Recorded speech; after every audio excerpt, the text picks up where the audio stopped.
Gagawa tayo ng trending na mini burgers with cheese dip. Ang mga mini burgers na ito ay hindi lang sikat dahil cute sila, dahil pinapauso din na ang mga burgers ay pwedeng i-dip sa cheese. And lahat ng gagawin natin ay homemade. Homemade na cheese dip, homemade na mini burger patties, at homemade na mini burger buns. At sa mga walang oven, huwag mag-alala dahil ang tinapay natin ay pwedeng i-bake sa kaldero. And of course, sa may mga oven, yes po, pwede mo siyang i-bake sa oven talaga.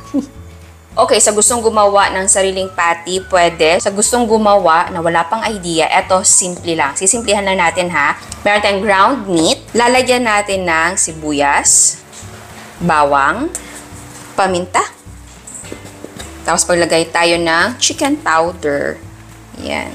Pero kung wala, pwedeng magic syrup or Ajinomoto or ginisa mix. Pwede. Liquid seasoning.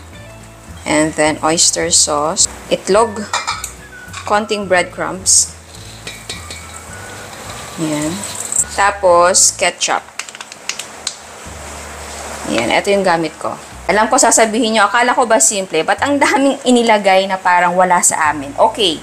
Ito kasi yung meron sa bahay namin. And usually, yung nakikita nyo, ito din yung mga pwede mo talagang ilagay na ingredients para sa burger patty. Pero, kung gusto nyo talagang simpleng-simple lang, tanggalin nyo na ang mga seasoning, asin at paminta, pwede na. Pero syempre, alam nyo naman ang mga panlasa ngayon, nasanay na sa mga seasoning. Tapos, i-mix natin ito ng mabuti. Mas maganda na yung meat ninyo ay malamig para madaling ma-absorb ng meat yung pinaglalagay natin at napampalasa. And eto na po. So, para malaman kung okay yung timpla nyo, kumuha ka ng konti. Tapos, prituhin nyo. Tikman nyo. Kung okay na, pwede mo na siyang i-portion. Kung hindi pa, syempre, dagdagan mo pa kung anong kulang. Okay, para sa buns natin, gagamitin ko lang yung kung ginagamit na recipe para sa tinapay natin. So, meron tayong all-purpose flour, konting asin, instant dry yeast, white sugar. I-mix natin to. And then next, maglagay tayo ng milk. Ito ay evaporated milk. O pwedeng gumamit ng kahit anong gatas. Fresh milk or kung anong available sa inyo. Ito sa akin. Ayan. Tapos maglagay tayo ng itlog. Tapos meron tayong melted na margarine. Pwedeng gumamit ng butter or pwedeng cooking oil lang. Tapos i-mix natin ito ng mabuti. Ayan. So nahalo na natin ng mabuti. Ngayon naman, gamit ang mixer, mamasahin natin siya. Pero yes, kung wala kayong mixer, pwede siyang i-mix manually gamit ang kamay. So kung kamay yung gamit mo, mamasahin mo siya mga 10 to 15 minutes or until maging smooth at elastic yung ating dough. Ayan. And mix na natin.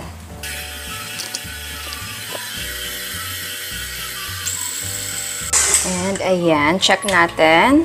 So, paano ba malaman kung okay na ang dough? Kuha ka ng konti, tapos, stretch natin yan. Ayan. Kapag ganito na siya, hindi na siya napupunit sa gitna, meaning okay na yung dough natin. So, ayusin lang natin yung ating dough. Ang ganda ng dough natin. So, same bowl, lightly grease lang natin to. Tapos, ibalik natin yung dough. I-lightly grease na din natin ng ating dough para hindi siya mag-dry. And then, takpan natin to at i-rest natin for 45 to 30 minutes. Again, kapag sobrang lamig, mabagal yung pag-rise ng ating dough. So, usually, 1 hour, 1 hour and 30 minutes, or 2 hours. Kapag mainit naman, yun, 35 minutes or 45 minutes. So, tignan natin mamaya, ha? And after 45 minutes, eto na po siya. Ayan. Para malaman naman kung okay na yung pag-rise ng ating dough, tusukin natin siya. Ayan. Kapag hindi yan nag-close, meaning okay na yung dough mo. Okay, so i-deflate natin yung ating dough.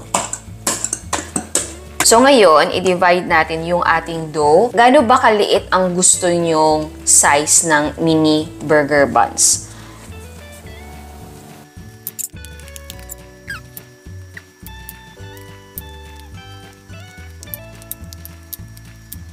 Tapos, kapag na-divide mo na siya, bilugin natin to. Ayan. And eto po siya. Ang nagawa natin ay 29 pieces. Ang timbang niya ay nasa 19 to 20 grams. So, eto yung last natin. Malaki siya. I think nasa 26 ata 28 grams to. Ngayon ay takpan natin to at mag-proof tayo or final rest for 30 minutes. And eto na po sila. So, ngayon ay mag-egg wash tayo. So, meron tayong itlog. Mix natin ng konting gatas. And mix natin yun ng mabuti. Ayan, so egg wash natin to. And next, maglagay tayo ng sesame seeds on top. And ngayon, ay pwede na natin siyang i-bake. Okay, alam nyo naman na wala akong oven. So, lulutuin natin siya sa improvised oven. But yes, kung may oven kayo, yes po, pwedeng i-bake sa oven talaga. Okay, so ito yung setup natin sa improvised oven. Naglagay lang ako ng metal na papatungan sa loob. Okay, para hindi direct yung heat. Tapos, ilagay natin sa loob yung ating... At ayun lang. Hindi kasya. Ganon. And, ilagay na natin yung ating mga buns. Okay, inilipat ko ng lalagyan or tray yung ating buns dahil hindi magkasya yung nilagyan natin kanina. So, eto na. Takpan natin to at lutuin natin for 20 minutes over medium-low heat. At ang kalahati naman ng ating dough ay iniluto ko sa turbo broiler. Dahil hindi ko pwedeng hintayin na maluto yung first batch bago ko ito isalang dahil ma-overproof yung ating dough. And ayan siya. So, nailuto natin ito for 20 minutes over mid-low heat. Ayan. And ito yung bake sa turbo broiler. 10 minutes kasi yung timer ko. Pero, dapat pala siguro tinignan ko siya mga 5 minutes kasi naging dark. Okay, para sa cheese sauce natin, meron tayong margarine. Ang gamit ko ay buttercup. Pero yes, pwedeng gumamit ng butter talaga. I-melt lang muna natin to. Ayan, natunaw na siya. Patayin na muna natin ang apoy. At ilagay natin yung ating gatas. Ang gamit ko ay Delis na evaporada. Pwedeng gumamit ng kahit anong gatas. Maglagay tayo ng cornstarch. So, konting cornstarch lang ang ilagay ko dahil napansin ko nang ginamit ko tong Delis, mas madali siyang lumapot. Creamy kasi si Delis. So, i-mix muna natin ito para matunaw yung ating cornstarch. Meron tayong queso. Okay. So, mas maganda na grated para mas madali siyang matunaw. Okay, tapos paglagay tayo ng cheese powder. Actually, optional lang naman siya. Tapos, buksan na natin yung apoy. And lutuin natin ito until medyo maging thick yung kanyang texture. Marami talagang paraan sa paggawa ng cheese sauce. And alam nyo, bakit din ako naglalagay nito? Dahil napansin ko, kapag cheese lang and milk, yung lasa niya, di masyadong angat yung keso. Parang milky. Ang common talaga sa western, yung ginagamit nila kapag gumagawa sila ng cheese sauce ay cheddar na cheese. Tapos eto, naglagay tayo nito. Yes, cheese na cheese yung lasa niya. And yung kulay, oh. Ayan. Dagdagan pa natin konti. So, alalay lang sa paglagay nito ha. Huwag yung sobrahan. Pa-konti-konti lang para makontrol nyo. Dahil baka naman masobrahan, sobrang alat. Okay, hindi ko mapiglan yung sarili ko. Maglalagay ako ng konting yellow na food color. Optional syempre. Ako lang. Gusto ko na matingkad yung kulay. And ayan yung ating cheese sauce. Sobrahan ata sa yellow na food color. Pero eto na siya. And eto yung mga patties natin. Okay, so yung size nito ay 1 tablespoon. Eto ay malaki dun sa ating bun. Pero, try muna natin, pretuhin natin siya. Kapag lumiit siya, I think okay na siya dun sa size ng bun natin. Okay. Medyo nag-shrink siya or lumiit siya, pero kumapal siya. And, tama lang siya sa ating bun. Ayan. So, pretuhin na natin ito lahat. Optional naman yung ilalagay pa sa parchment paper yung mga patties sa... Ako lang to. Dahil hindi ko siya ginawa agad. Pwede naman na pag flat mo ay tuhin mo na agad. Okay, baliktaran na natin. Ayan, hanguin na natin. Okay, bago tayo mag-assemble, meron tayong mayo and ketchup dito. So, anong gusto nyo? Separate ang paglagay ng mayo and ketchup. Yung bang squeeze mo siya separately? Or, i-mix na natin yung dalawa para pahid na lang tayo ng pahid. Okay, sige, i-mix na natin to. So, maglagay tayo ng mayo dito sa ating bowl. And then next, ketchup. Okay, sa brand, kayo nang bahala ha. Again, kung ano meron sa bahay, yun ang ginagamit ko. Okay, mix natin yun na mabuti. Ito yung mga mini buns natin. Cut muna natin sila ha. Ayan. O nga pala, etong lighter na kulay na buns natin ay sa improvised oven natin inuluto. So, ito yung bottom niya. Oh. Okay, sa pag-assemble, sa palaman ilalagay, pwedeng hindi mo lagyan ng ganito. Pwedeng yung dressing lang and then yung patty. So, yun unahin natin. Okay. Ganyan. Tapos, lagyan natin ng patty. Yung burger na ito. Ayan. Ganyan lang. So, next naman ay lagyan natin ng mga maraming palaman. Lagay tayo ng lettuce. Lagyan natin ng patty. Kamatis. Onion.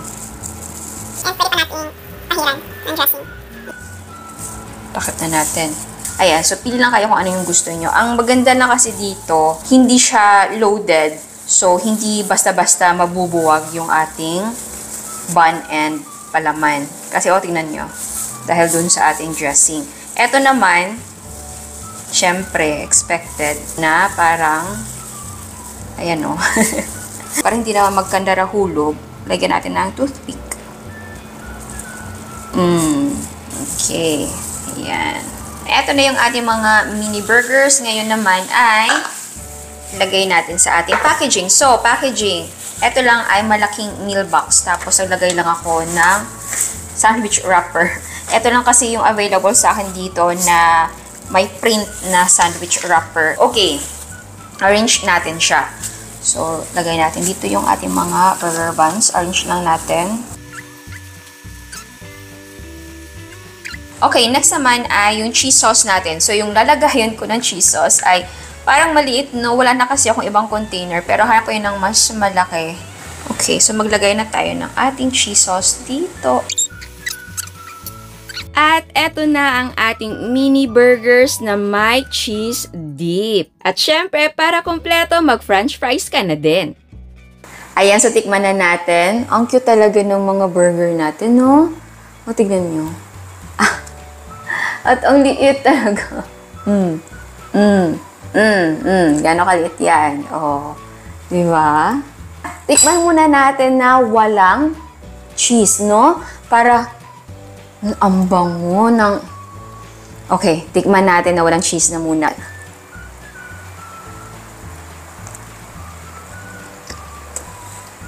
Ang sarap ng patty natin.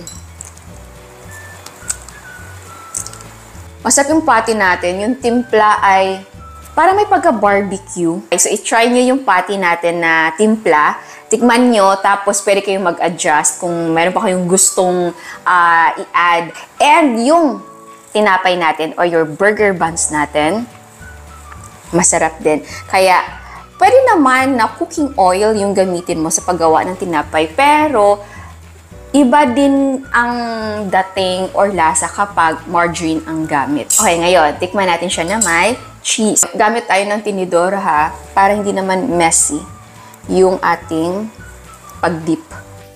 Ayan. Dip na tayo. Ay, sige, lapit ko sa inyo. Para makita nyo naman yung pag-dip natin. Uy. So, tikman natin yung part na may cheese.